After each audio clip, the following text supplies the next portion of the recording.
Hi hello. അപ്പോൾ നമ്മളിന്ന് എറണാകുളം വൈറ്റില വരെ പോവാം കേട്ടോ. അമ്മയുടെ സിസ്റ്ററെ വീട് അവിടെയാണ് കേട്ടോ. അപ്പോൾ നമ്മളൊരു ചെറിയ സർപ്രൈസ് കൊടുക്കാനാണ് പോകുന്നത്. അപ്പോൾ നമ്മളതേ ഇറങ്ങി തിരിച്ചിട്ടുണ്ട് കേട്ടോ. നമ്മൾ ഫുഡൊക്കെ കഴിച്ചിട്ടാണ് പോകുന്നത്. അപ്പോൾ അത് കഴിഞ്ഞ് നമ്മൾ തൃശ്ശൂർ എത്തി കേട്ടോ. തൃശ്ശൂർ ഒരു നൈറ്റായി കേട്ടോ എത്തുമ്പോൾ, കാരണം നമ്മൾ ഈവനിങ് ആയിരുന്നു ഇറങ്ങിയിട്ടുണ്ടായി. അപ്പോൾ അതേ തൃശ്ശൂർ എത്തി കഴിഞ്ഞിട്ടാണ് നമ്മൾ ഫുഡ് കഴിക്കാൻ കയറുന്നത് കേട്ടോ. അവിടെ ഒരു ഹോട്ടലിലായിരുന്നു നമ്മൾ ഫുഡ് കഴിക്കാൻ കയറിയിട്ടുണ്ടായി. അവിടെ നമ്മൾ മന്തിയും അതുപോലെ തന്നെ അൽഫാമും ആയിരുന്നു മേടിച്ചിട്ടുണ്ടായിരുന്നത്. അപ്പോൾ അതിനുള്ള വെയിറ്റിങ്ങിലാട്ടോ. ഇതെൻ്റെ അമ്മയും അമ്മയുടെ സിസ്റ്ററാണ് കേട്ടോ. അപ്പോൾ ഞങ്ങൾ നേരെ ഫുഡ് കഴിക്കാനുള്ള പുറപ്പാടില്ല. അപ്പോൾ നേരെ ഫുഡ് കഴിച്ചു, നേരെ വണ്ടി കയറി. അപ്പോൾ നമ്മളത് എറണാകുളം എത്തിയിട്ടോ. എറണാകുളം എത്തിക്കഴിഞ്ഞ് നമ്മൾ ഇപ്പോൾ നമ്മൾ വൈറ്റിലയിൽ നിന്ന് നമ്മൾ ഫ്ലൈറ്റിലോട്ട് പോകാനുള്ള പുറപ്പാടാട്ടോ. അപ്പോൾ നമ്മൾ ആരെയല്ല സർപ്രൈസ് ചെയ്യാൻ പോകുന്നത്, അമ്മയുടെ സിസ്റ്ററെ മോളെ കേട്ടോ. അപ്പോൾ അമ്മയുടെ സിസ്റ്ററെ ഹസ്ബൻഡ് വന്ന് ഞങ്ങൾ പിക്ക് ചെയ്തു കേട്ടോ. അപ്പോൾ ഞങ്ങൾ പാപ്പൻ നിന്ന് വിളിക്കുക, പാപ്പൻ വന്ന് ഞങ്ങൾ പിക്ക് ചെയ്ത്, കാരണം ആരും അറിയാൻ പാടില്ലല്ലോ, അപ്പോൾ സർപ്രൈസ് ആയിട്ട് പോവില്ലേ. അപ്പോൾ നമ്മളിതേ പാപ്പൻ വന്ന് ഞങ്ങളെ പിക്ക് ചെയ്ത്, പാപ്പനെ കേട്ടോ ഫുൾ പ്ലാൻ ഇട്ടത് നമ്മൾ സർപ്രൈസ് ചെയ്യാന്നുള്ളതൊക്കെ.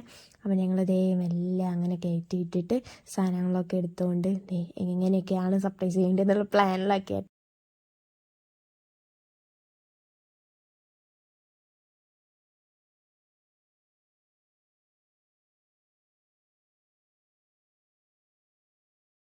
അങ്ങനെ എല്ലാവരും ലിഫ്റ്റിൽ കയറി കേട്ടോ. ലിഫ്റ്റിൽ കയറി കഴിഞ്ഞ് എല്ലാവരും ഉറക്കപ്പിച്ചിലാണ് കേട്ടോ. കാരണം ഞങ്ങൾ 1 മണി ആയിട്ടുണ്ട് എത്തിയപ്പോൾ. അപ്പോൾ നല്ല ഉറക്കവും വരുന്നുണ്ട്, ട്രാവൽ ചെയ്ത് ക്ഷീണമുണ്ട് കേട്ടോ. അപ്പോൾ നമ്മളത് നേരെ പോവുക കേട്ടോ. അപ്പോൾ ബാക്കിയൊക്കെ നിങ്ങൾ കണ്ടോ.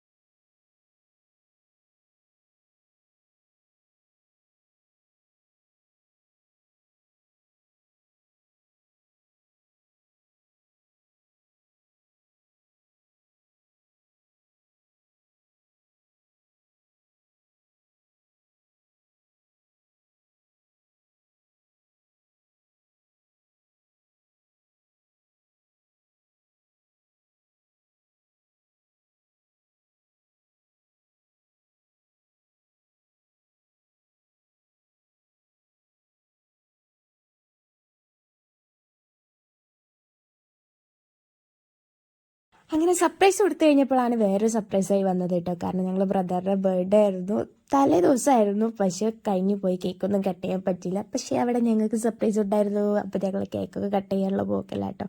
ഭയങ്കര ഷോക്കായി. അപ്പോൾ അത് കേക്കൊക്കെ അമ്മയുടെ സിസ്റ്റർ ഉണ്ടാക്കി കേക്കാട്ടോ. അപ്പോൾ അതൊക്കെ കട്ട് ചെയ്യാനുള്ള എല്ലാം കൊണ്ടും ഒരു സർപ്രൈസ് ആയിട്ടുള്ള ദിവസമായിരുന്നു കേട്ടോ. സർപ്രൈസ് എന്ന് പറഞ്ഞില്ലേ, അതായിരുന്നു അവസ്ഥ. അപ്പോൾ അതേ ജസ്റ്റ് കേക്ക് കട്ടിങ്ങിലേക്കുള്ള പുറപ്പാടാണ്.